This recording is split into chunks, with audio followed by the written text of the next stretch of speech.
পচা গলা দুর্গন্ধযুক্ত কঠিন বর্জ্য, আছে ক্যান্সার সৃষ্টিকারী ক্রোমিয়াম মিশ্রিত তরল। ট্যানারি শিল্প ধলেশ্বরী নদীর পানি থেকে শুরু করে বায়ু সবই করে তুলছে দূষিত।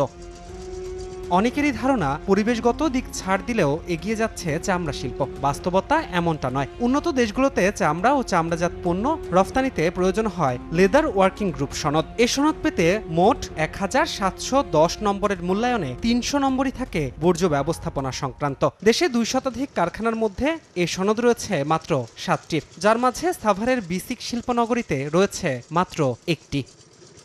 ফলে ট্যানারি শিল্প হাজারীবাগ থেকে স্থানান্তরের পরও ঘুরে দাঁড়াতে পারেনি চামড়া শিল্প। মাত্র 2 অর্থবছর ছাড়া কোনো বছরই পূরণ হয়নি লক্ষ্যমাত্রা। সঙ্গে রয়েছে পরিবেশ দূষণও। এই উভয় সংকটের সমাধান মিলবে কিসে? বিশেষজ্ঞদের মত, তরল বর্জ্যের ক্ষেত্রে একটু সচেতন হলেই নদী এবং পরিবেশের জন্য মারাত্মক ক্রোমিয়াম বর্জ্য থেকে আলাদা করে আবারও ব্যবহার সম্ভব। ওয়াটার পলিউশনটাকে প্রিভেন্ট করার জন্য সেখানে কস্ট ইফেক্টিভ না হলে এটাকে রিজেনারেট করা দরকার। অ্যাজ ওয়েল এজ ফাইনালি এটাকে পিউরিফাই করে এগেইন ট্রেনিংয়ে এটাকে ইউজ করা যেতে পারে। এবার আসি কঠিন বর্জ্যের কথায়। চারিদিকে কঠিন বর্জ্যের ভাগাড়, আছে দুর্গন্ধ। প্রতি বছর হিসাব মতে এখানে প্রায় 90,000 মেট্রিক টন চামড়ার কঠিন বর্জ্য জমা হয়। এগুলো দিনের পর দিন এখানে পচে গলে পরিবেশকে করে তোলে দূষিত। দূষণের এই মহোৎসবের মাঝেও সংশ্লিষ্টরা বলছেন, কঠিন বর্জ্য ব্যবস্থাপনায় আধুনিক অবকাঠামো গড়তে পারলে প্রায় 95% বর্জ্য দিয়েই টাইলস থেকে শুরু করে বন্ডেড লেদার সহ বিভিন্ন উপাদান তৈরি করা সম্ভব হবে, যা থেকে প্রতি বছর 400 থেকে 500 কোটি টাকা বাড়তি আয় সম্ভব। শেভিং ডাস্ট দিয়ে আমরা বন্ডেড লেদার করতে পারি, লেদার বোর্ড করতে পারি।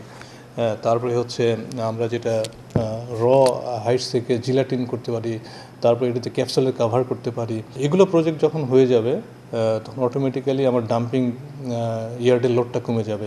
অর্থনীতিবিদদের মত, পরিবেশ বান্ধব আধুনিক বর্জ্য ব্যবস্থাপনায় শুধু নদী দূষণই কমবে এমনটাই নয়। LWG সনদ পেলে বহির্বিশ্বে বাড়বে দেশের চামড়ার কদরও। প্রায় 100% আসলে মূল্য সংযোজনের সুযোগ রয়েছে। উচ্চ মূল্যের পণ্য আমরা রপ্তানি করতে পারি যদি আমরা এই দেশের ভিতরে যে এনভায়রনমেন্টাল কমপ্লায়েন্স সেটাকে ঠিক রাখতে পারি। শিল্পনগর তৈরি করলাম চামড়ার জন্য, পরিবেশগত যে কমপ্লায়েন্সের ইস্যুগুলো কি সেটা যদি অ্যাড্রেসই করতে না পারি তাহলে লাভটা কি? এবছর চামড়া শিল্পনগরীর 6টি প্রতিষ্ঠানকে নিজস্বভাবে ইটিপি তৈরির অনুমতি দেওয়া হয়েছে। পরিবেশের স্বার্থে ব্যাপারটিকে ইতিবাচক হিসেবে দেখছেন পরিবেশবিদরা। ধ্রুব ব্যানার্জি, সময় সংবাদ, ঢাকা।